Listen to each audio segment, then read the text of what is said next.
La rotation, une des transformations abordées dans le cadre du collège.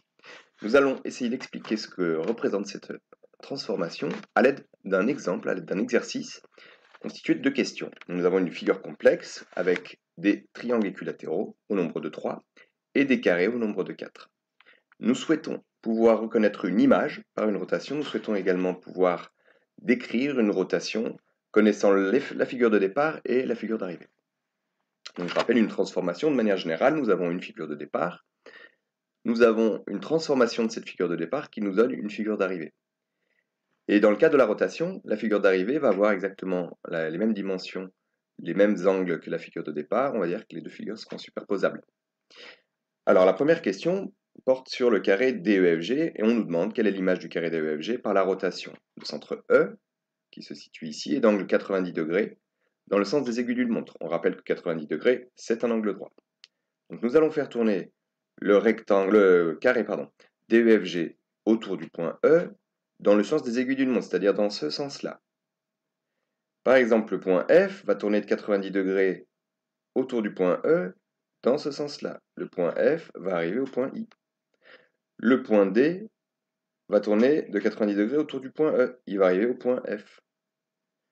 Le point G va tourner de 90 degrés autour du point E. Il va arriver au point H. Au final, nous voyons que nous allons tomber sur le carré EFHI. Alors cela, nous allons le visualiser un petit peu plus clairement. Nous avons ici une rotation d'angle pour l'instant 0 autour du point E, et je vais faire augmenter l'angle. Et vous voyez que je fais tourner mon carré, et quand j'arrive à 90 degrés, je me suis bien superposé avec le carré d'arrivée. Je refais le mouvement. Je fais une rotation de 90 degrés autour du point E dans le sens des aiguilles d'une montre. J'arrive bien sur le carré EFHI. Donc c'est bien ça qu'il faut que vous arriviez à visualiser quand vous avez ce type de question. Maintenant, la deuxième question, on nous dit compléter le triangle BDE, donc le triangle ici présent, qui est un triangle équilatéral, et l'image du triangle ABC par la rotation que nous devons décrire. Alors pour décrire une rotation, comme dans l'exemple précédent, la question précédente, nous devons dire quel est le centre, quel est l'angle et dans quel sens. Donc, si l'image de départ, c'est la figure de départ est le triangle ABC et que la figure d'arrivée est le triangle BDE, nous avons tourné autour du point B. Nous avons tourné d'un angle, ici je l'ai indiqué, de 120 degrés. Alors, comment je sais que c'est 120 degrés? L'énoncé ici me l'indique. Et maintenant, dans quel sens nous allons tourner? Eh bien, je vais tourner dans ce sens-là. Le point A pour arriver au point D, il va tourner dans ce sens-là de 120 degrés, c'est-à-dire le sens des aiguilles d'une montre. Donc, cela, nous allons le visualiser.